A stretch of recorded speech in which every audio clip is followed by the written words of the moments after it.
Now we have something that actually probably will be smarter than us. Is this another species? That sounds strange. This is the first time we've had an intelligence that is smarter than us. It's in a particular vertical space that's very niche. Talked a lot about ChatGPT. There are other really interesting companies that we'd invest. If you look at what's really happening on the numbers side there, they're actually growing far quicker than OpenAI. Imagine that someone had $10,000 or inherited $100,000 or wanted to invest in AI. I think we're in this augmentation stage where everything is augmented by AI in some form. We're early investors in Tesla. We invested in a company called Anthropic a few years ago. Their first 100 million of revenue took a certain period of time, which is still quick. Mm-hmm. But from 100 to a billion was 6 months or several months. Look at it from a technology point of view. I really love seeing how these next few years are going to play out in 2030, right? What does future of work look like to you? Oh, we won't be working. What's the role of the human in this? This is every profession now. If you're not using this, so it's not AI that's going to replace your job, it's someone who's using this. If I want to start an AI company, I come to you with a proposal, a pitch. What are you then looking in me or the startup? What exactly are you looking for? So it comes down to people still. And we look for the number one thing in a founder is grit. Mm-hmm. And success is often driven to have impact in what they're doing, to build great companies. And so it's not just about money, it's about why you're doing it. If you understand what your why is, often you're going to stay in the game longer.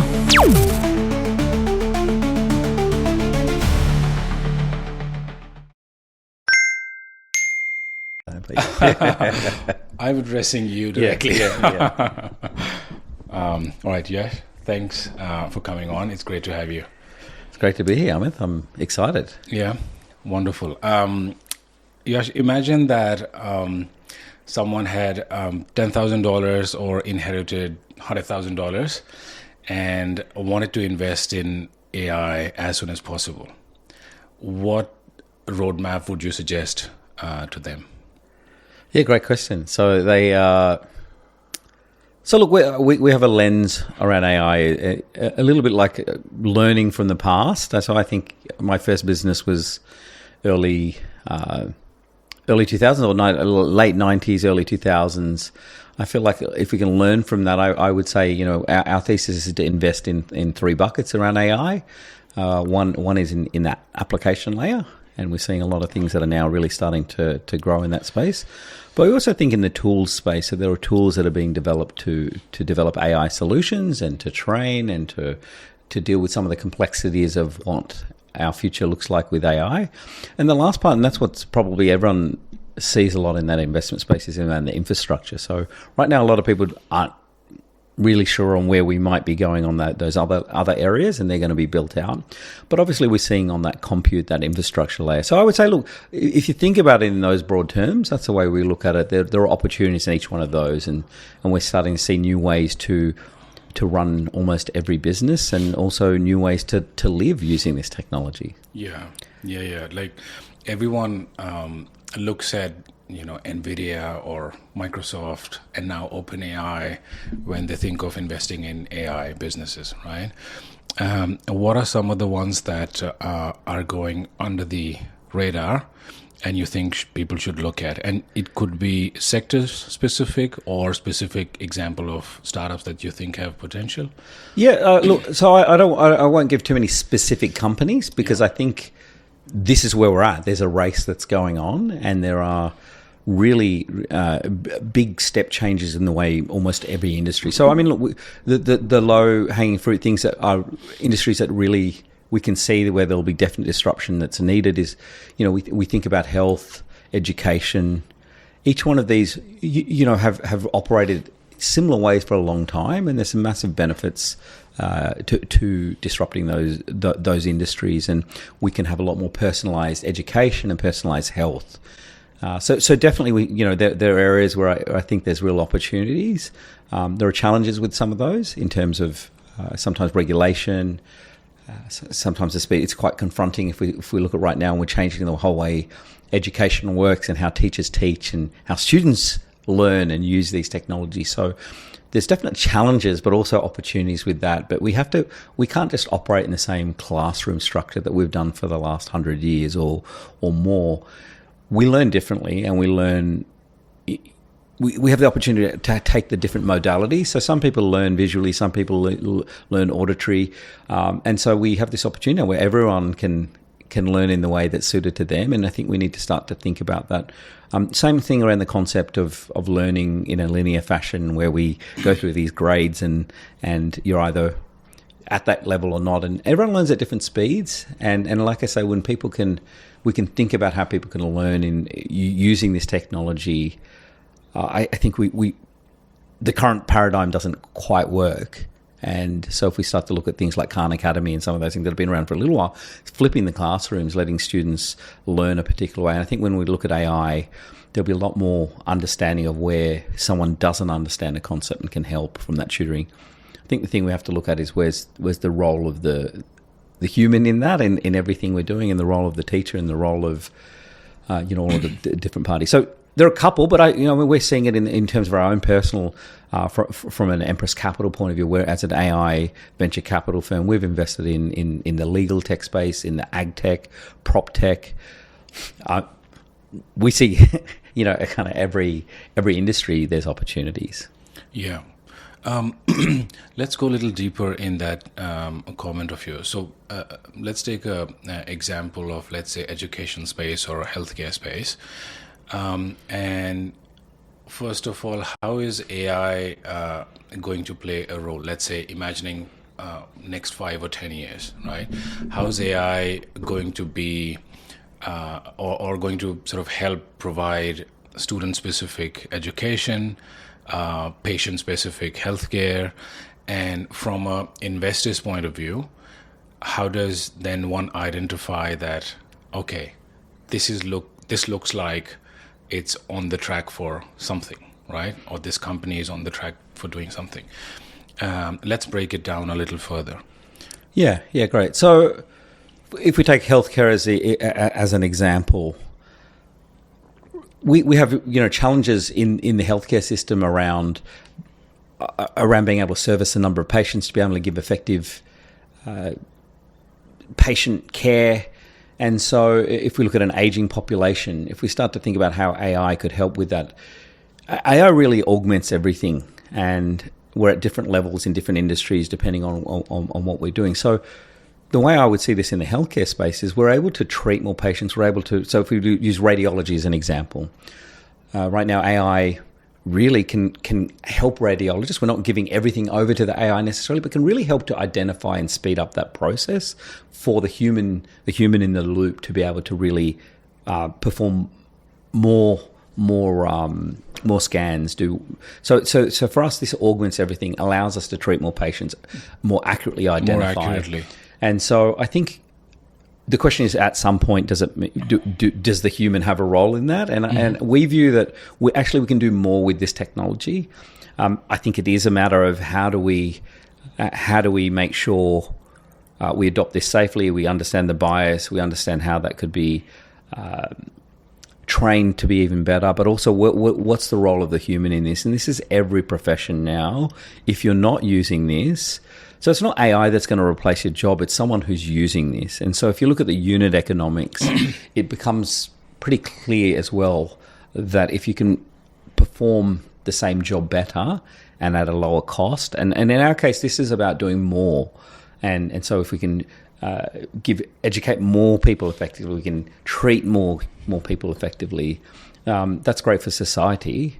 However, it is also very disruptive, and so people are going to have to adapt, and all of us have to adapt in all of our approaches in this. Yeah. So when you say opportunities, how do you identify? It depends really at what stage. And so our focus is investing in early stage companies, so not listed companies. It's really around how do we find those early from the almost conceptual first stage ideas to then becoming larger companies in theory, or companies that are adding a lot of value. And so, look, we look at quite a few different aspects. It comes down to people still, people who are driven to have impact in what they're doing, to build great companies. And so it's not just about money, it's about why you're doing it. If you understand what your why is, often you're going to stay in the game longer. There's some great work. I think Angela Duckworth around one thing we look for, the number one thing in a founder is grit, and success is often driven by that. And that's sticking with something over the long term with purpose. And so purpose does play a big part in understanding what are you building, why are you building it. So something we really do look at an early stage company. Yeah. And if we look technically, one thing is not falling in love with the technology, because the technology moves quickly. Right. And so one thing I would say we all need to do, we just all need to be continual learners, and we need to keep trying to learn and evolve. And the product that's today is going to be very different in the future. And you know, I can give you examples even now. I mean, I think we've talked a lot about ChatGPT. There are other really interesting companies that we'd invested in a company called Anthropic a few years ago. If we see what the corporate adoption is of that technology, which is similar but actually focuses on safety, focuses on some other aspects around coding. It's really, really exciting what we're seeing. And so it's also about, it keeps changing. And we would argue, if you look at what's really happening on the numbers side there, they're actually growing far quicker than OpenAI. And if you look at even Microsoft right now said, look, they're not going to use, they're going to add, you know, using the Claude model or Anthropic's product, which is called Claude. And so we have a thesis around that. We thought about that maybe a year and a half, 2 years ago, around where's our future going. And so it's not to fall in love with what's happening now. It's also to think about what are going to be these considerations in the future. So in terms of those early stage companies, we think it's definitely about team having the right vision. In terms of technology, it's around trying to solve a problem that you understand. We often talk about, at least in Australia, we focus a lot on that application layer and what we call vertical AI, focusing on a really niche problem. Yeah. And that's what we're starting to see is, you know, solving really complex legal problems. For example, we have a legal AI company that focuses on this thing called chronologies, which is around, if you often see a Netflix show, a legal case, they kind of dump all this evidence at the end of a night, and people spend the whole night working through their, you know, what this solution, the Mary Technologies guys have developed a product which really helps to really help lawyers, paralegals to be able to do what would have taken weeks now in minutes or hours, giving you really a sequential understanding of what is relevant to a case. And so what we see is a really high value solution that lawyers and paralegals can use. And we're seeing the adoption go from, you know, when we first invested just over a year ago, to alpha stage clients and products to over 100 legal firms just here in Australia already. And so we see this common thing, and the same thing I could argue with Anthropic. Their first 100 million of revenue took a certain period of time, which is still quick, but from 100 to a billion was, you know, 6 months or several months, and then from 1 to 2 was even less, and from 2 to 4 or 5 has been month on month. Wow. So this is what exponential technology starts to look like on the investment side when it works. And this is a little bit what happened early 2000s when I started my first business. The internet was something that's changing the way every business. We have the same thing again, and I just can't reiterate it. We can't even see forward fast enough how quickly this happens. So I think we have two streams of things that are happening now. People that are really in the middle of this, going, "Wow, this is quite interesting what's happening," and it's changing the way I operate. I would say it changes the way I operate, the way I live. There's a whole range of things. I would also say it changes, and I think we've talked about this before, changes my need to not be using the technology as well, and actually connecting with humans and connecting with nature and training and doing all these things that are nothing to do with technology, because it's so persuasive. And if we think about where we are with social media and so forth, this next wave of AI technology is going to be even better at keeping your attention. Yeah. So, I've sort of gone off track a bit, but no. So you mentioned that future of work would look different, right? And it's not that AI wouldn't replace humans altogether, but it's about how both can work hand in hand. So future AI is AGI. What does future look like? So if we think 2030, right? What does future of work look like to you? So already, I mean, few years ago, we started looking at healthcare AIs helping detect breast cancer more accurately than a human would, right? Now it's even more advanced, and it's every week, every month, it's getting much better at a much faster rate, right? What are we looking at? How would work be in 2030? Oh, we won't be working. No. We'll all be by the beach. We'll all be relaxed. And, is it that great? Who's making the money? Yeah. So that's an interesting dynamic. Well, look, there is that discussion around who will benefit from this. Is it only the large, these large players in the tech? You know, you sort of see right now a lot of people pushing, shoving in this space, particularly big technology players, because they can see it, what's happening. Look, I'm an optimist, so I feel like this technology can be used for some really good things. But I think the way we will work is, I think we're in this augmentation stage where everything is augmented by AI in some form. You could argue we're augmented by the internet a lot right now. Most of us work in a space where some way, whether we're using your phone or you're using Google or you're using... It connects us, and it's become a pretty integral part of our lives, and how we get around, how we... So I feel like we'll have a similar thing with AI, and it won't. We probably won't even call it AI. It'll just be what we're using as part of the technology. It will be part of life. Now, there's going to be good things and bad things with that, and that's why I'm really clear as well that we need to think about the impact to our own personal and family and relationships and what we value. Mm-hmm. And so I think we're actually going to value human connection even more than we do now. Okay. And I feel like whilst I'm a very pro technology about AI, I'm also very pro we have this, our brains can only deal with a certain amount of information. And when an AI is distracting you or we're fully engrossed in this, we're going to use a lot of our energy, a lot of our endorphins that we'll get from interacting. And we see this. We see this with even, we've seen some strange things around AI relationships. Mm-hmm. I wouldn't say strange. There's a lot of loneliness, and AI can play a role in that. But I also think our interaction, why we sit and we physically get together. So I would also say there's a big opportunity in building businesses that are about real experiences and connection, and nothing to do with AI, because we're going to crave that as well. And I think our sort of happiness will be somewhere between having both of these things.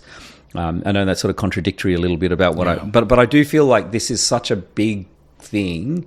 As humans, we also are biological species that connect, and so we're used to. This is the first time we have technology that feels like a human. It feels like it understands. It feels it's in silica. We have this humans in silica that is this strange concept, because if the more you play around with it, the more you feel like it's encouraging me to do things. Mm-hmm. I'm telling me, giving me great advice. But the other thing we are seeing is it's also taking people's ability to think. Mm-hmm. And this is where we go. People that use it, that have experience, that can use it as a tool, not just be dependent on it. That's where we're going to have to realize that we need to still have the ability of critical thinking to use this technology, not just be dependent on it fully. Yeah, that's quite interesting. I mean, how does one learn how to work with AI, right? Yeah. A couple of days ago, I was with someone who's quite senior in their. He's an academic in their world, and he was telling me that when he started his work, his early education, and then when he was applying for jobs, he'd send letters, right, like physical letters. And it'll take a couple of weeks, sometimes a month, to even hear back from potential employees and schools he was applying to. and the world has changed so much over time. Is email. So he said the amount of letters I would send in months, I could send in a day today, right? So internet has evolved, connected us a lot more, and we've learned to make use of it as best as we can, right? But with AI, there's a really tricky sort of that line where how do you first of all understand that, okay, this is good for us? It's not that this bot is it's learning from me. That's good. But we need to learn, how do we learn that, okay, it's not replacing me, but it's about learning how the new augmented environment is going to get better things for me, and making sort of use of that new technology, right? And in terms of investment itself, how does one? What do you think these companies who are getting exponential growth, like you mentioned, Anthropic and other companies, what are they doing different from? I'm sure as they are building their product, there are other companies who are building similar or maybe even same sort of products, right? The companies that actually start to see exponential growth, what are they doing different? Yeah, great question. I think one they're moving fast, but they're iterating, and I think this is where we also have to be doing this. They're iterating quickly, learning, feeding that back into the product, working very closely to the customer. But they also work. They understand how they want to operate, where they want to play. And so if you know that coding, you want to focus on being really good at the coding task, or around safety, you focus on that. If you're a legal tech company and you're focusing on one aspect of that's really powerful, and you do that as better than anyone else, this is where we see that focus is really important, understanding the problem. So almost every one of the investments we make, we see that the founders are trying to solve a problem that they really understand deeply. And so it's not just a general thing they're doing. They're being very specific, and they understand that. And what we're seeing is that's of high value to someone else. And so that adoption starts to become, I can go and do this manually, or I can go and do it how I'm doing, or I could do this. And this is the one thing everyone has to think: how do I disrupt myself? And the challenge you have is right now, every business has to do this. They have to think about, how can I use this technology, even though this is what I make a lot of money from, maybe, or it might be our core business, maybe, to do things this way. But unless you do that, it's a little bit like, I can give you lots of examples, but the common Netflix blockbuster, why are we going to go and do this streaming thing when we're making a lot of money from these, these rentals that we do that way. Yeah. We have to think about everyone's business like that. If I give you that legal example, lawyers charge by the hour. So why are they going to want to do something quicker? Right? Yeah. But that's where we're at. So you're going to have legal firms that are going to do that. And hopefully for society or for people, we can start to democratize some of the way that works, so that people have more access to legal options that they could either take on themselves, or they can work with legal firms that are AI first. And what we're also seeing, just using that as another example, is we're seeing junior lawyers don't want to work for companies that aren't using AI. Oh, really? Okay. So this is every profession. We're starting to see people that are coming in and going, I'm going to be de-skilled if I just continue on doing this and not using AI. So as an employer, it's going to be really important to think about, how do we attract the best talent? And the best talent are using this, or want to know how to use this. And so I think it changes the way as well. If you don't start to get on board with this, it's going to be hard to attract the right talent. Talk a bit more about that best talent comment. Yeah. What is best talent of the future? So in this specific case, you mentioned a legal firm, right? What is best talent in that case? So I think of best talent really is around, how do you have people that can drive whatever you're doing forward? And that best talent to me is someone who can think quite laterally, who can deal with the change that's going on and want to be part of that. And so that's what we're seeing, is that people are really going, okay, how do I think about what I do differently? How do I think about personalized health? How do I think about how I build a building? How do I think? I can tell you every day, I have people coming to me telling me about different use cases, and I go, oh wow, I never thought of that. Yeah. Oh wow, and what I'm saying, this is every day. And so, sure, some of these, maybe 90% of these won't be companies that we'll back, because we only really fund the sort of top few percent of companies. But there's some great businesses that are going to be built, and sure, there's a lot of people doing similar things. It doesn't mean they won't be good businesses in their own right, but it is really interesting to see the amount of use cases. And that's just, if we think about AI, if we start to think about other technologies, robotics, genomics, we start to think about just blockchain, we start to think about these AI agents. When we talk about future work, what we're starting to see is AI agents working alongside humans, and we're going to have organizations that aren't just people. It's going to be a mix of humans and agents, and they'll both have objectives. And so when we start to go, well, how will the commerce work in that? How will we pay someone who's an agent, and how will we hire and onboard and offboard? And it sounds weird.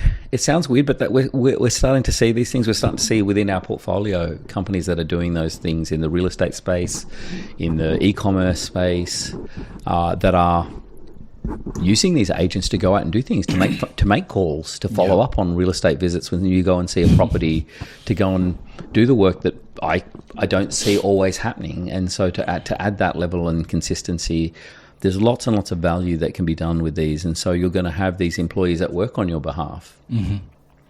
Yeah.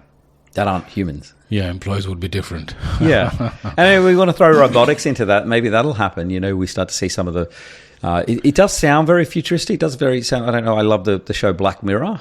Yeah. And look, and there's some great books It's on this that are amazing stories that seemed kind of a little bit futuristic. Sci-fi a few years ago.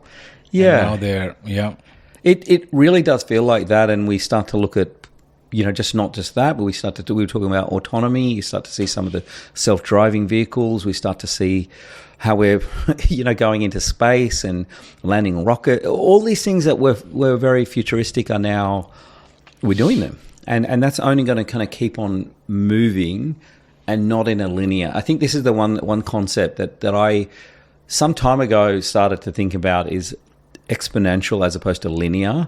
And what that looks like is there's a massive curve, and we talk about the growth rate of these companies, but this is what's happening with the technology, which means we can do things that we've never been able to do, and it doesn't look like it today, but we're at the bottom of that curve. We're starting to move up that now, but eventually we're seeing these massive spikes of change, and that's where we're at. That's what's exciting. That's also what's scary, and most of our brains, including mine, it's hard to comprehend. It's really hard to comprehend. But if you think of 2007, we had the iPhone and and smartphones, how long they've been around for. It's not actually that long. And think about that.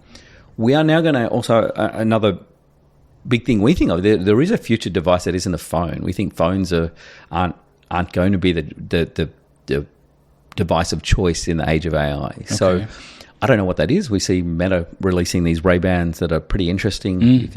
I could be texting you from under the table while wearing these glasses. And is that it? I don't know. Maybe there's some other form factors, but I think it's going to be really interesting.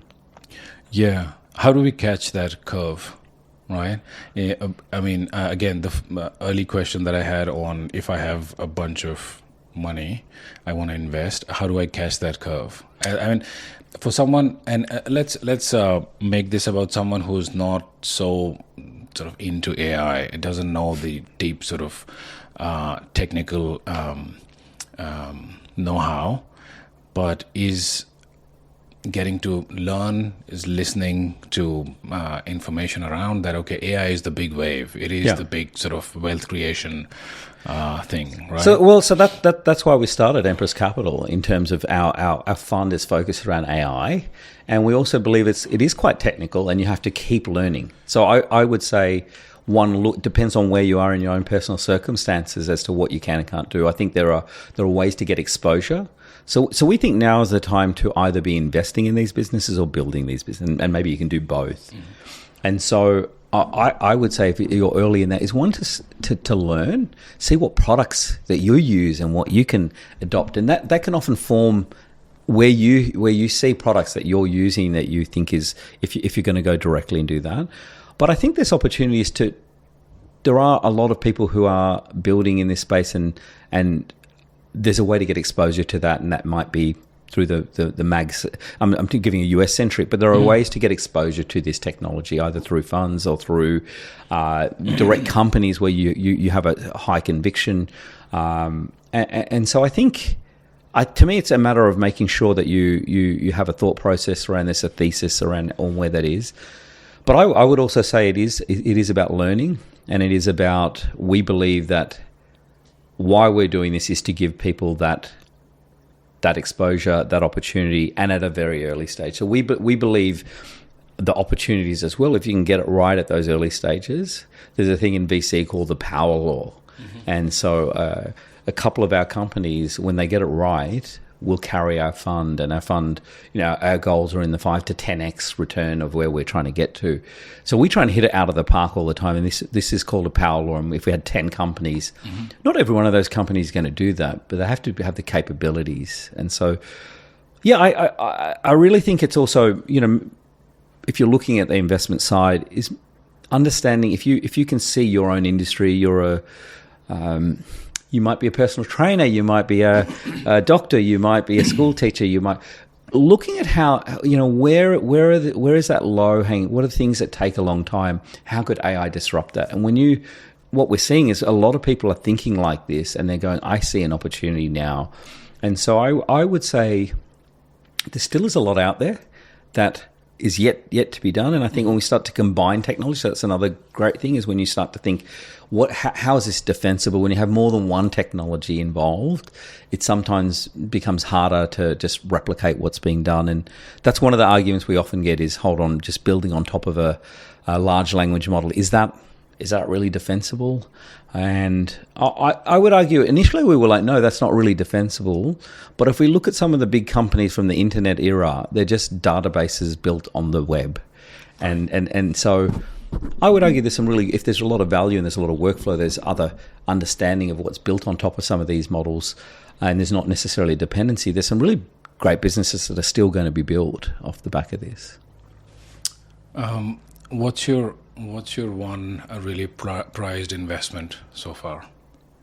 Out of our portfolio? Yeah, or personal, whichever you'd like to share. Yeah, look, I think that's like asking who's your favorite child. So I would say every company we've invested in to date. The younger one. Yeah. Look, I think everyone. What I love about in what we're doing, we're here supporting early stage companies to build on a vision, and they're trying to change the way their industry works. And to me, having exited a business, for me, this is an exciting time to be part of that. So I'm not going to say any one, but I mean, what I would say is, and this, so we talked earlier, I mean, and this is a bit probably political now, which is unfortunate, but I mean, we've been a big proponent of EVs for a long time. We're early investors in Tesla. And now, unfortunately, there's a lot of politics around this. But if we look at it from a technology point of view, I really love seeing how these next few years are going to play out in terms of autonomous driving, how we're going to see around the adoption of EVs. I think a company like that, and that's why I say, if we take the politics out of it and we say we have a software product where we have products now which are improving with the data that they have. And I find it really fascinating to see we have these products that are going to be very different. And I would say now the way I look at things as well, if I'm going to buy a product, I'm often looking, does it have a software component? Can it get better? Can it use AI? And what we're seeing is products that are just improving over time. You don't just buy it and that's the end. You buy another one. These products are self-improving, and that's really exciting. Yeah, absolutely. It's very interesting the way some of these companies have evolved, especially Tesla you mentioned. Yeah. In terms of early stage companies, startups, startup founders, when VCs are looking at, and in your specific case, when you're looking at investing in a startup, what are you what exactly are you looking at, right? So for example, let's say if I want to start an AI company, right? And I come to you with a proposal, a pitch, right? What are you then looking in me or the startup? What exactly are you looking for? Yeah, let's break down a few things in that. So I mean, AI is not the solution. AI isn't the product. Let's just start with that. So when it comes down to people, there are certain that overrides anything else. So I would say one of the most important things is the team, is the founders, and them understanding what they're building, why they're building it, and their ability to articulate that. And that articulation is really important. So to be able to tell a story, I think the other big part of that is someone has to sell. Right.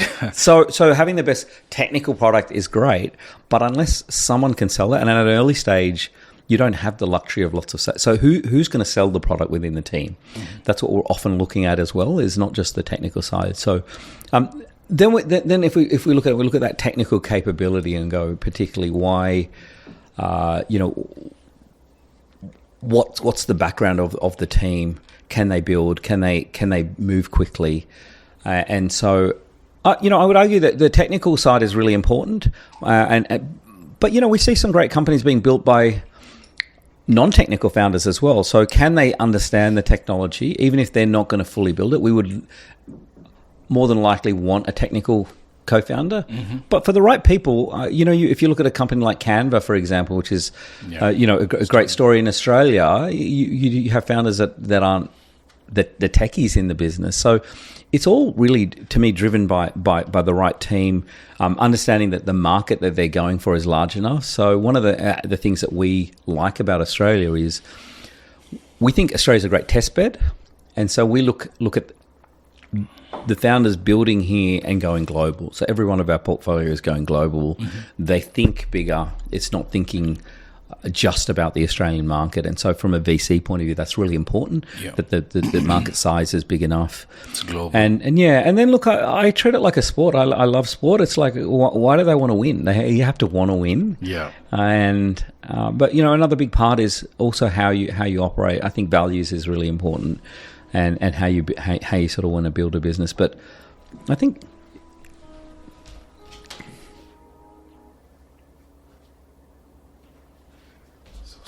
that's all right. Sorry, would you remember your thought? Yeah. So I don't know what we were talking about. No, I think part of the team is like why you want to win. How do you get to that point? I do think this is like a sport, and it's pretty brutal. So if you haven't got a long-term view, another big part is how do you stick in the game? And in anything, it's like what's going to keep you doing what you're doing when the money isn't always there. Yeah, I think it's really important to have that drive. That grit you mentioned earlier. Yeah, and it's a hard one. I also have a high performance coaching background. Right. So a lot of what we're looking for as well is around having that growth mindset, having the right tools. It doesn't mean you might not know everything, but also being open, being coachable. And so if you're looking from the other end, I'm always looking for people that want to learn and not falling in love, and being open to listening to other people. And at the end of the day, I think that's really important to have those sort of mindsets, but also that's what we're looking for along with the technology, but also wanting to move quickly. I think you have to move quickly now. And so, how are you going to get to that point? How do you run in what you're doing? Yeah. You mentioned you coach high-performing individuals as well? Yep. Is a high-performing individual a good startup founder? Yeah. That's interesting. Why would they not be? Okay. Why would you think they're not? Is it necessary is what my question is, because is high-performing mindset or personality necessary for a good startup founder? So I think the point is, what are the traits? So Right. when we say, it doesn't mean that you have to be a high performer, yeah, that's okay? right. Yeah, But I think you have to have be coachable. I think you have to have the ability to want to be better.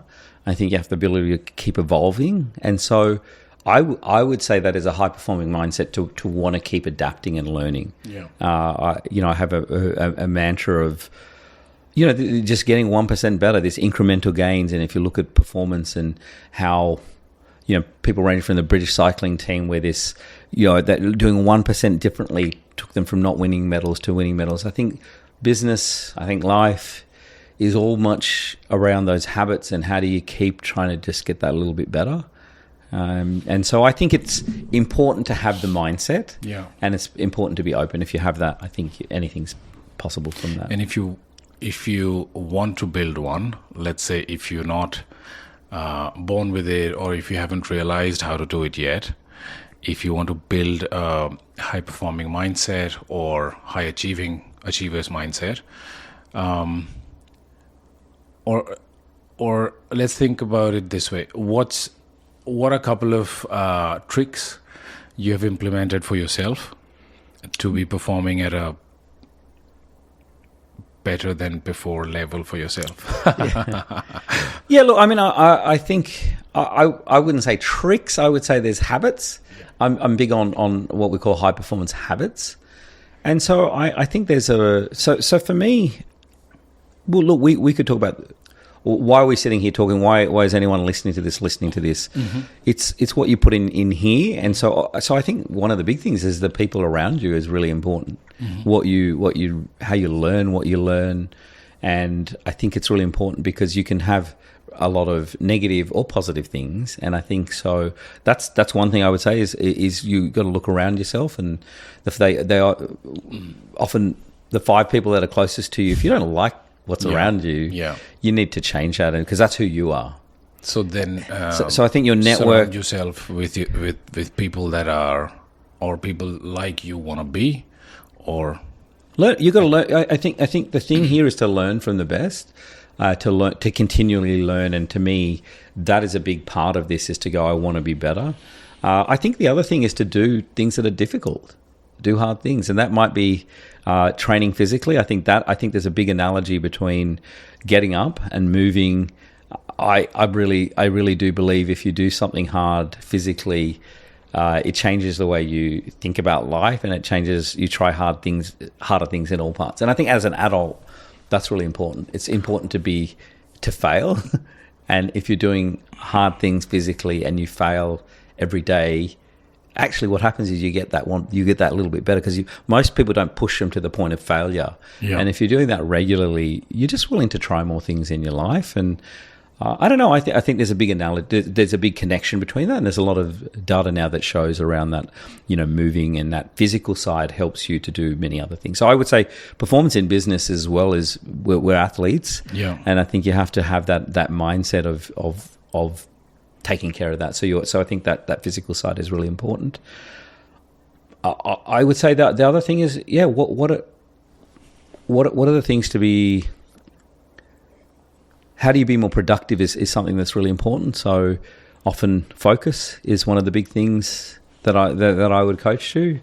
20% gets you 80% of the results. You hear that a lot. But also that focus, and with AI, with all the things we have, we're going to get distracted, right? So how do I make sure that I am making the main things the main things? Sounds easier than it is, and we have a lot of busy lives. We have a lot of different distractions. So I think really that focus is really important about being productive. One of the big concepts that's helped me a lot is around refreshing. And sometimes working more doesn't mean you're going to get more done. So sometimes you need, in the middle of the day, to go and refresh. I don't know what that means to everyone's going to be different, but for me, it might be going and training. It might be going and having a sauna. It might be going and catching up with my kids or catching up with someone. I think sometimes having that and then getting back to what really helps you to perform better, things like exercise and meditation, and all of these things, there's a lot out there now that's showing that. But I actually think if you try these things, when you say, what are those? I think when you try it and you build it as a regular habit, you can feel the difference. It doesn't have to take a long time always. I think something that I find I'm often doing, walking, meetings, get out, and like I say, there's this connection between, we're moving on in terms of, we've moved from this industrial part of the history in the world where we're trying to build factories of people that turned up at 9 to 5 and did these things. It's not how it works now. At least in particular work, I don't think this is the way that you get the best performance. So I think we've kind of got this misnomer of that you work 9 to 5 and you have to do everything during these hours. I think, and my experience has been having my first business, I lived in Australia but had offices in London and clients in, all around the world. I got to spend time hanging out with my kids, but I also got to work, I work UK, US hours, and I found being productive isn't about just doing what everyone else does and finding what works for you. I'm lucky I have the flexibility, but I think, most organizations I think this is another part, most organizations that are going to thrive should build that flexibility in if you can be accountable for the work that you do. Something controversial I thought of while you were saying your comment. Do you think AI would make life coaching obsolete? Well, so yeah, we could argue about anything around any coaching. Yeah. AI is a great coach at some point, but in reality as well, one of the things here is about that personal experience aligned with everyone. Everyone has all the information. We could talk about. Everyone knows eating well, going, exercising, doing all these things are good for you. It doesn't mean that everyone does it. So all the information's there. There's even AIs that are there that will. And so for some people, I think it's great. I think if you can't, but I think there's another level of connection when we talk about and being supporting in giving real life experience that I think right now, at least, I don't think can be replicated, and that support in a different way, or giving that personalized real life experience and connection is still not quite there. But I would say there's some definitely great uses. I'm often using AI for asking about an approach to a situation, taking certain methodologies, and I think this is where you start to see it can be definitely useful. So will it be redundant like many other professions? I don't think it'll go, but I think you'll be able to use it. I'll give you an example of how I use AI and as a coach as well. I used to spend a lot of time writing up notes and taking, because you're really present, you have to be, you spend a lot of time taking notes, and then I'll probably spend the same amount of time writing those things up. Right now I have an AI that joins my calls, helps me to summarize, understands how I summarize those things and build up really summary notes around what's happening and key actions and what we're going to follow up in next. And also have a lot of worksheets and all that. It takes a lot of that, listens to that. And what used to take me half an hour, 40 minutes now is done in 5-10 minutes. So AI is impacting in that way that I can use that technology, not to replace what I'm doing, but to help me take the core essence so I can be listening and be present and add value. So I think there's a role for AI in that. I would argue the same thing. You could talk about relationships and people having relationships. Will AI take over wanting to connect with people? And the movie Her is a great example. It's amazing. But we are there now. So the question is that what everyone's going to do? There are people now who are currently spending a lot of time with an AI, only talking to that AI, having a relationship. If we start to look what's happening, there's crazy things. We start to look at what's happening with audio and video, and it's going to sound, it's going to feel, it's going to look. And so there's a whole range of things that's happening now, which I'm not sure is great. But then you could argue deepfakes, they're just So we're going to want to create, we're going to want something real as well in some aspect. But there are going to be a lot of people that are just living in these worlds, and I'm not sure that's great for the whole world. But you could argue there are a lot of lonely people now, and is this going to address that? And I would say some of the skills, if we think about in the future, is going to be actually being able to have those conversations. I think for young people, being able to talk to a wide variety of people at different ages and articulate an idea and storytell and be comfortable with awkward silence, awkward conversations. Yeah. These are the skills I think that are going to. So I think those people that can adopt this technology, communicate it effectively, go out there and deal with that are the ones that are going to really benefit. But I've kind of gone off track a little bit. But I think I've sort of forgotten where we were at around what we were talking about. Just So we were sort of discussing if life coaching would be obsolete by AI. Yeah. So look, I think some people there's definitely already things that are out there. We see quite a few things. I think it'll augment the way people coach. I think people will be able to give more personalized tools, but I don't think it will replace at this stage. I think it will be augmenting what we're doing. But I do think if let's say you couldn't afford, I think this is there for anyone. I would say I would personally go out and use this if I wanted to get better advice or some advice. I would say I know someone recently who this is the interesting question. So I know someone right now who's had a few issues on a relationship point of view, and they used AI to get their advice for how they're going to deal with the challenges of the challenges in their personal relationship with their partner. And actually, it didn't go great because in reality, the partner went, "Are you getting this from ChatGPT?" Right? So it's sort of, there's some personal things there that it might actually be decent advice. But are you starting to think for yourself, or are you? So I think these tools are, like I say, once again, it's not to replace our thought process; it's to augment it. So if you can't understand why, and you're just regurgitating something, and this is the challenge from education, it's a challenge but if people are taking that and doing it, you're not going. You want to know what you think. You want to know what we want to know what each other thinks. AI can help you with that, but it shouldn't ever replace your thoughts. It can augment your thoughts, but it shouldn't be your thoughts. Yeah, no, that's a challenge. That's a challenge. So, let's say someone who knows or has learned over time how to use or work with AI, and for them it feels like work will become more streamlined, right?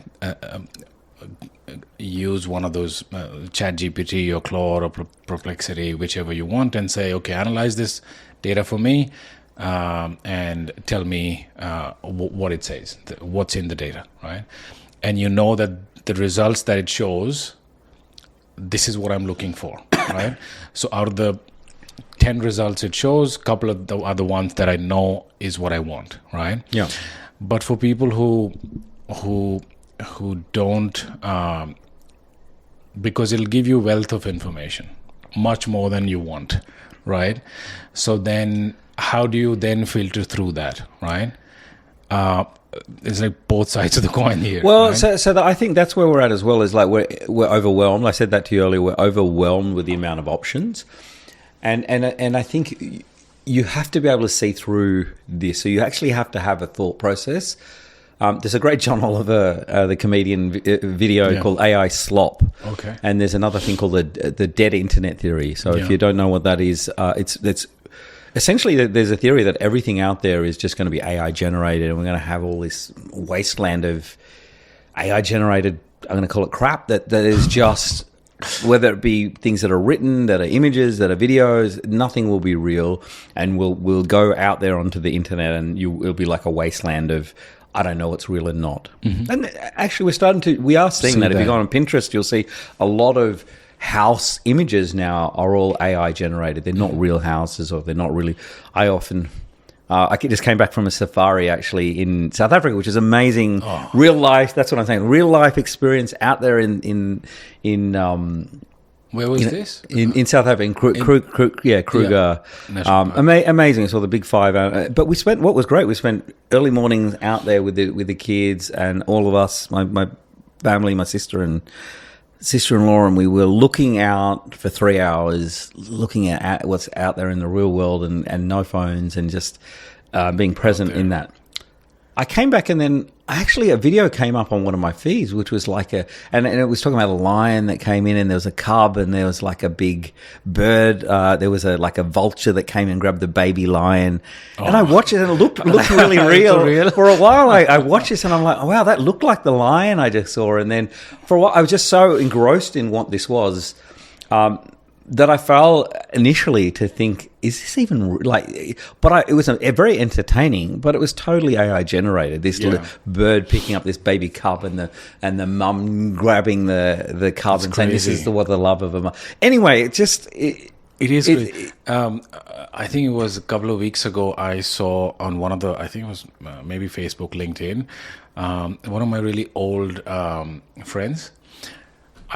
I saw they posted a picture, and they were with the picture was him with Elon Musk, right? And I'm like, oh wow, he met Elon Musk, right? And then it took me a couple of minutes to realize, oh, that's AI. That's AI generated, right? Yeah. But I actually felt like, oh, he met Elon Musk, wonderful. Yeah. What is he doing, right? Yeah. It felt so real. Yeah. So the distinction is becoming. Well, I would just even say, go and look at Google Banana, which is a model that they have. You can take an image and you say, change. Like I have some professional photos that I often use for speaking gigs and whatever else. So I was like, I just changed the jacket to this color. Changed the photo that was already. So I don't need to get more photos. I just changed what I'm wearing. And then I said, oh, give me a different give me a hairstyle, right? So I added some, and I went, okay, great. Give me a rock star one. I show you these. They're kind of crazy, quite fun. But that literally is. Just what I realized, there actually is a very good use case for these if I do need photos, as long as it's me doing it. But also you have to realize that anyone can generate anything like that. And so we have to think, we have to be able to have a sniff if something's real or not. And that's the same thing with data. That's the same thing with anything that's presented to you. So I think the skills as well, it's just... I mean, we use this. So when we're talking about working, we work differently now within our fund. Even it's like we might have three of us in a room, two humans and one AI, and we're going, okay, you tell us what you think about this thing, or what are the options, and then we're questioning it, and we're going, well, but the original ideas and the way we're working is not just to take a exact structure and get an answer. It's about questioning and answering and evolving it, and then having someone in the room that can, like a junior analyst, that can go and get me what I need, and it's really. It's pretty amazing. It's interesting. I mean, you said three of us in the room. Yeah. Right? Yeah. It's like objectifying. You know what I mean? Yeah. Like it's not a real person or a thing. I don't know what's real in this case. Silica. I'm going to say in silica. Right. Because it feels like that. It feels like that. It does. Does it? That because of...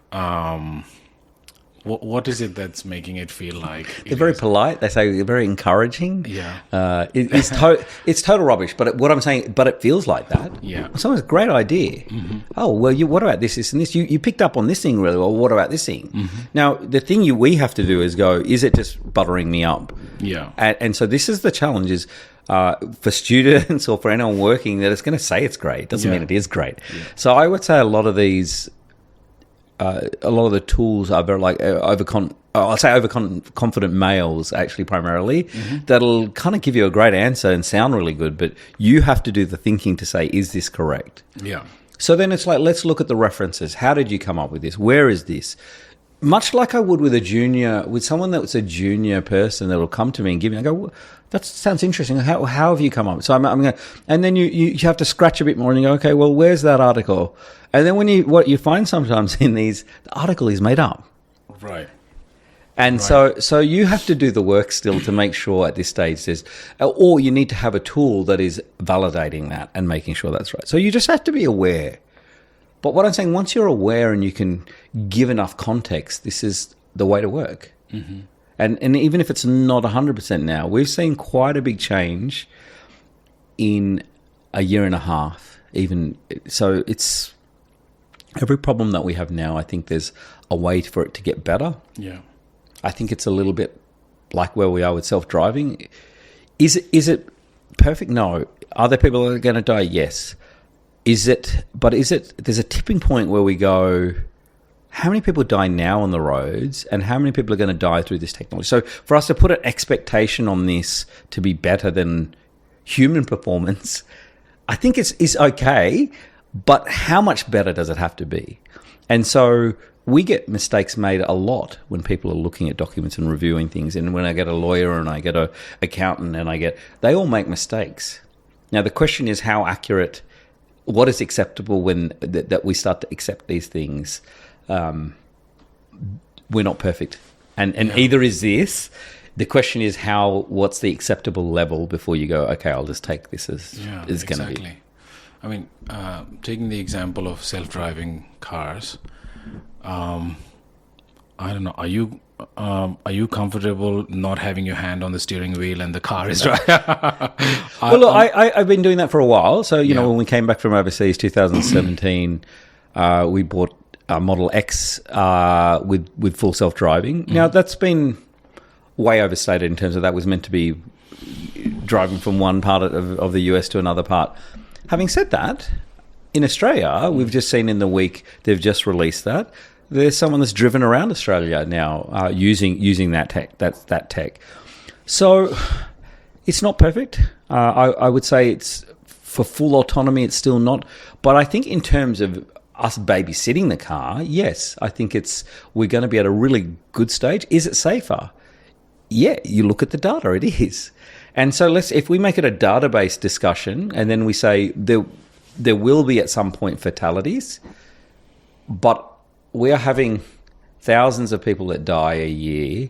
When is that point that's so I sort of feel like people want this perfection, but if we look at how humans drive, it's not perfect. So I would go, when is that stage? I think we're going to be getting better and better. I don't think it will be perfect.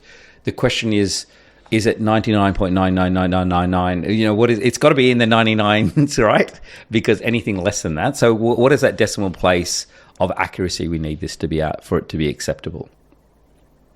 Or maybe there's only... So there's a model where I think this could be really safe, and it's maybe certain areas. And people are trying to solve this problem right now. And then, so I think it's... But we'll change the way we drive, definitely. It changes the way I operate, it definitely has been for the last 7 years. I mean, I live in one city and I commute often, and it takes the pressure of that out. Right. The commuting, and you're totally comfortable with it? I'm comfortable with it because I don't rely on it fully. So at this stage, it's not. This is the one thing to be clear. You have to understand what it's capable of, not. And at this stage in Australia, particularly if you've not got the at least in this the latest versions that are the same in the US, it's still limited. But it definitely. I'm there babysitting the car. That's the way I look at it. It's not driving for me. I think these next levels are going to move that up a little bit, and the risk will be that, which is you still have to be observant. You still have to be there. But in terms of the pressure of dealing with a lot of that traffic and a lot of it just takes a lot of it off. But you're still there. Now, my big question will be is when you don't have to do that, and I think we're still a little bit off that everywhere. Yeah. What did you see in the while you were on the safari? Oh, animals. I saw the big five. We saw lions, leopard, rhino. Just a pretty amazing. That's great. You caught all of them. Yeah. And I mean, I think it's also just looking how things work in nature, right? It's kind of scary hearing the lions at night when we're enclosed with some electric fences and stuff. We felt okay, but it's like it definitely is quite confronting to see how Darwinian things are, right? And somehow we have this technology that allows us to be at So that's one thing I would say. You know, this is the big question. If we talk about Darwinian theory, and we talk about AI, and we talk about we're a species. Now we have something that actually probably will be smarter than us. Yeah. And I guess the concept I'm trying to get across is we have in silica. I'm going to say human. We have another. Is this another species? That sounds strange. Can we turn it off, or if it could? I just think we're building on this thing, which is intelligence. This is the first time we've had an intelligence that is smarter than us, that not for everything, but AGI, the question, do we get to that? Or even if we don't, but we go smarter than us in a particular vertical space that's very niche. It might be around radiology, or it might be around driving. I mean, in essence, it still is more accurate than most people driving in a lot of ways. So it's the first time in the world that we have this technology that we were on top of the food chain. Is there something that we've developed that will be on smarter than us? And it depends on your theories, but I mean, but it is the first time we have a capability to do something that we've never been able to do, and it's around reasoning, it's around think, and you can argue whether it's truly reasoning or not reasoning, but in reality, even if it's predictive, that's kind of what we do. And if you start to look at art and you start to think about how we create, whether it be music or video or things that are generated, it can be quite interesting. But the creativity is where we excel, and the uniqueness of that. So I think it can derive off what's there, but I think the true creativity is that storytelling, is that individual experience. When you talked about the coaching side, or the we talk often about video production, and I can share some things with you around that. But we think the true power is not in the creation and the cinematography, just that part of it. Now we've able, but the storytelling and what are you bringing out of that? And so we think, actually, what's great is you might have 4 people who can be a really great film production company. Why does it need to be these large organizations? I think we one of the reasons we think from an investment point of view, we think that with single person billion-dollar companies, because you're able to use this technology effectively. And I think that's probably the one thing I would take away. Organizations in the future are going to look very different. They're going to have less people. So this is something that is a challenge. They will have less people using this, and be able to produce more at scale. And it means, we do have to start to say, what is our role in all this? And I think there will be new roles. There's so many roles now that would never existed. That if you asked my grandfather, that you do particular jobs, they didn't exist. So I think these future jobs will exist. I don't know what each one of them are. But I mean, thinking of someone whose job is probably going to be automated away in the next 5 years. What does your life coaching experience? How do they think about rebuilding or working with this new scenario in life? Yeah, great question. Because that's what we all have. I mean, I have that. You have that. Why do we need to do a podcast? We can just put this into Notebook LM and just have our discussion, and then we'll have 2 AIs discussing. So I would argue the same thing about a podcast. If you use a Google product or Notebook LM, it does a great summary, and that's a great way. This is an example of learning and also this discussion. Google LM is a great thing. You can put in videos, documents, whatever, and it'll create a podcast discussion of 2 people around the topic that you just put in there. Now, I often use this to learn. If I don't have enough time, and I'm driving somewhere, I'll pump in everything I need to about this, whatever it might be, and I'll drive along listening to the conversation about the documents that I had. So that's how I learn now when I don't have time. Right. Is I'll use that. So, but back to what we're talking about. We're talking about. So if someone's job gets obsolete.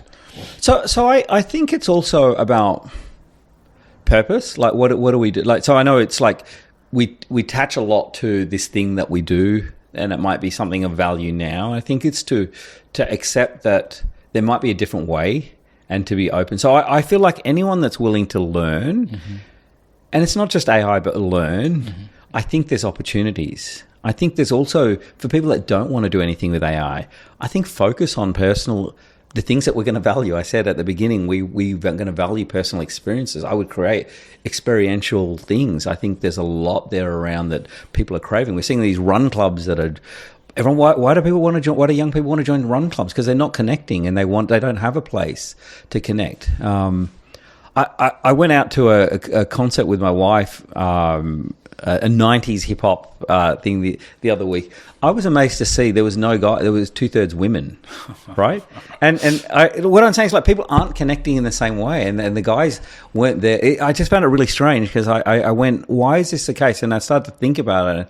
Well, actually, a lot of people don't go out now to, back when I was going out, it was a lot more, people would go out to meet people. Yeah. Now people are meeting people through apps, or they're just giving up doing that as well. And it's quite interesting. It was so I would say this thing around continually learning. I would also think about experiences. I would think about what am I passionate about? And I think if you can find those things and you continually learn, I think there's opportunities. I really do. And I think instead of coming from a place of fear of technology in this, it's to go, how do I use this in a way that is, going to enhance my life, my business? And I think putting your head in the sand, and I've seen this before. So, early days of the internet, that's when I moved overseas, started my first business. We were working with a lot of people that said, "No, we don't need to do this thing. We're just going to keep doing the same way that we did for many years. We were doing this for 10 years, 20 years, 100 years, whatever it is." That's what we have now, but it's like, I've been doing this for even longer, and this will. So I think you have to be open and learn. I think if you do that, everything will be fine. And if not, we'll all be all kind of have. AGI, and there'll be some way that we don't need to work in theory, then it's like, what makes me happy? So I would, come back to those things without sounding too fluffy about it.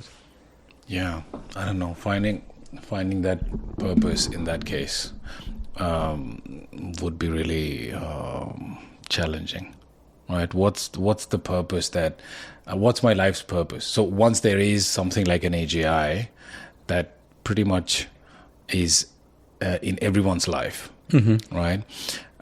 Jobs, work looks completely different from the way it is now. How does someone's purpose in life, how do they identify that? What's my purpose now, right? But I think you're kind of equating maybe work to your purpose. Maybe your purpose is to spend time with your family, or maybe your purpose is to be healthy and do community things, or maybe your purpose is to build using some. So I'm using this as an assumption is that we don't have to work, right? or there's not the opportunity. So somehow it's also, what do I need to do to be happy? And we can also say consumption is a problem. So it's really interesting to see. It's just I think there are things that people will find that will bring them that satisfaction. I don't know what that is. For everyone's got a different view. Part of what we're doing as well is we are investing in companies that are for profit, but we also, off the back of our fund, are looking to build foundation that invests in non-profits using AI. And we think there's commercial gain, but I also think there's a whole range of things where we could apply this for the benefit of society. And I think it's important that we do that. It's not just companies making money. And I think there's some interesting books around, some of this that are out there. I think when I was first looking to do what I'm doing, AI 2041 is one. There's a whole range of books. I'm happy to share some of those with you. But stories around where we could go, but also just what this future could look like if we don't have to work. And I just feel like there is a future where it's not all bad. I think there are definitely bad things or negative consequences to this technology, as there has been with every other technology. Once again, there's people said this about record players. They said, there's talk about we're going to have babies that are not going to hear their parents sing, and we're going to have these machine babies that won't know. So every step of the way, we keep seeing this. I think we're just at a different level of this happening. Yeah. Let's filter down to one habit that if I want to implement from this evening, right? Other than implement working with AI, what would you suggest that one habit anyone listening and wants to improve their productivity or performance. Yeah. What's that one habit you'd say? I wish I can do. Can I do two? Yeah. Look, well, one without a doubt, and there's a lot of science behind this, is gratitude. And once again, this sounds sort of why being grateful is important. It's a big mind shift when you can find good. And if we look at what's happening in the world today, there's a lot of depression. There's a lot of really negative things that are happening to people. But if you can find that something good, it changes your brain, the way you think and the way you look at what's happening. No matter what it is, if you can find and you see people. I talked about grit as being one of the things when I think if you can find something. Something that you can be grateful for. I really do think it changes your brain, and I think it keeps you going. And look, the other big thing for me is movement. We have to move. We're not designed to sit on our bums all day, and so for me, movement changes, like exercising. Choose whatever that is, but get out. And I think technology overrides a lot of that, right? We have to realize our brains and our bodies, we're being consumed by this. We use all our endorphins on this technology. And unless we're doing something about that, I think we are physical beings and it's not going to end well. And we're seeing that already, whether it be the way we are, is particularly as you get older, I think we have to, even more so. We don't stop. This isn't so I think, use it or lose it is really important, and I think both having that gratitude and I think they both relate to each other. When you start moving, you start to feel like things are good, and I think you start to look for it, and the more you look for it, the more you see it. And I talked about the people around you. Often you find the people you're doing that with, if you're doing what people are actually generally, and that's what pushes to me. That's what has been at least my experience, and there's a lot of science behind this around all of that. And like I say, I feel very passionate about that. And I see this common trait between people that are doing well, often are doing these things, and I can almost see it like there are habits, and part of that is being really grateful, no matter what that is.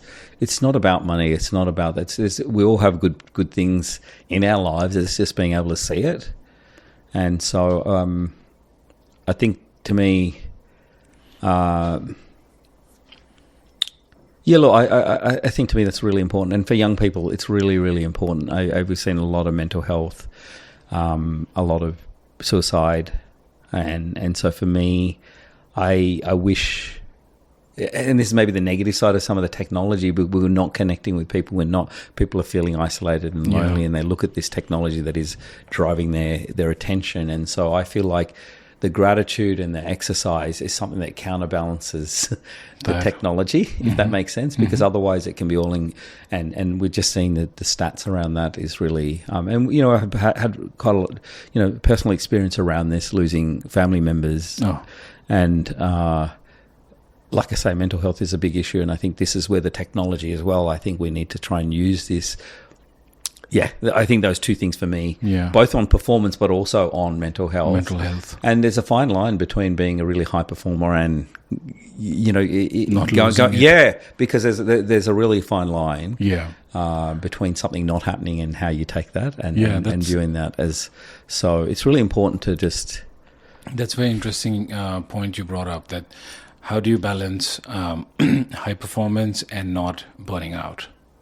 That's exactly what we do. I deal with that a lot. And there's just. So what do you see? Paint a picture there. So without those habits, you literally are going to work harder and run yourself into the ground. Then you get sick, and then you have relationships. So what is success as well? Like I go, being successful isn't just about money or achieving something in a business. The way in terms of the things that I on the high performance coaching side, we look at three really important aspects. One is around how are you performing, how does that work, and are you effective in your communication and productivity.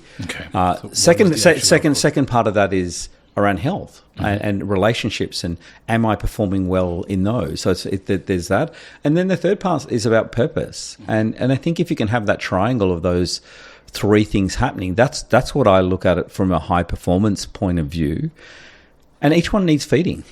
Our relationships, our family, our friends, we need to you are what you do, and I can, like I say, if you're not looking after your body and your mind, then there's all what I'm saying. They're all related. If you want to perform better at any one of those, you have to have that sort of those three things. And so for me, that's how you avoid. To me, burnout is really making sure you feed all those other areas, not just put more work into something. I think I mentioned about refreshing was something that something that's really resonated with me is around. We need to refresh, and if you start to look at it and you go, well, I would ask, what are you doing every year? What are you doing every month to refresh what you're doing? So some people go, I'm going on holiday once a year. I look forward to that. They go, well, what are you doing every month? And it doesn't mean you have to go on holiday. It means, well, what are those little things that make me feel, give me? It might be to go to the movies with your partner or your family, or it might be to go for a walk. And then I say, well, what are you doing every week?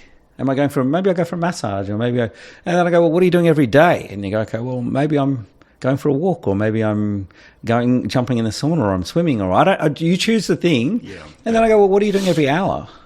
And so it's being really important to go, well, what are those things to refresh? And the more you do that, the more longer you can go. Mm-hmm. Does that make sense? So that concept to me has been something, whereas a lot of people may go, I'm being like, why am I going to go and do that thing? That's lazy. And I go, actually, it's the opposite. Mm-hmm. That's very interesting that now, thinking of it though, imagine that you could jump into a time machine, right? And then go back 10 years and give yourself one message, right? With things that you know now. Mm. It can be anything. Invest in this company, or learn this habit, anything, right? Or one of each, one which improves your performance, one from investment point of view. What are these one messages each to yourself that you'll make? Look, I think there's one message for me which is pretty clear, which is we're only here for a short period of time. So you've got to make the most of it. So the things that maybe you think are important aren't always. So understanding why you do things, mm-hmm. and I mean, I've talked about this a lot. I live by three words: love, joy, and contribute. Mm-hmm. The way I sort of understand why I have those three words is that's what at my funeral I hope someone would say about me. And it doesn't mean that I'm always doing that, but to me, understanding that and trying to live by those words is something that I go, that's been super powerful for me, and that's in my investor memorandum, for example. Yeah. That sounds very strange for someone who's an investor, but to me, it's important to be doing things that matter to you. And so I would say I'm starting to realize we're not here for very long, and so if you're not doing things with people you want to, you need to change it, and otherwise, AI or no AI, right? It's like, and we all have the same goal for our families, for what we want. I think being connected to people is doing things with people that you love, and you can do that. To me is really, I'm happy if I'm doing that. Whether there's money is a double-edged sword, right? More money doesn't make you happier, but doing it with people, and what we're doing on an investment point is to help people's futures. I look at it that way. We have a big responsibility. We're investing in these technologies, not just but that's for people to go and do the things they want to do with who they want to do that with. And so that's really important to think about why we invest or why we do these things. It's not the investment itself. It's like, well, what are you going to do with that? How does that impact your life? And so I think otherwise it's just stuff. You can't take the stuff with you. Yeah. No, you won't die. I think by the time that time comes, you'll be downloaded into an AI and you'll live. Well, so there's a lot of Black Mirror. There's a lot of things that we're seeing people that are doing exactly that. Mm-hmm. Some argue you don't die until the last time someone says your name. So I don't know if the AI will let that live on. And it is really interesting to see if you can capture things about yourself that you can, in theory. That's what it feels like. Yeah. And I don't know if that's good or bad. Yeah, I don't know either. But at least, it's not clear. Yash, thank you for that. There was a wonderful conversation. Yeah, it's been great chatting. Yeah, it's a lot of fun. Yeah, thank you for having me on. And look, I love that you're trying to learn and you're trying to bring different topics into the discussion. I think it's important, like I say, to learn about all these interesting things that are happening. I think science is really important, and I know you have that as a big flavour of what you're doing. But I think that the science and mindset, I think it's really important around everything. So yeah, good work. Great. Thank you. Thank you, Yash. All right.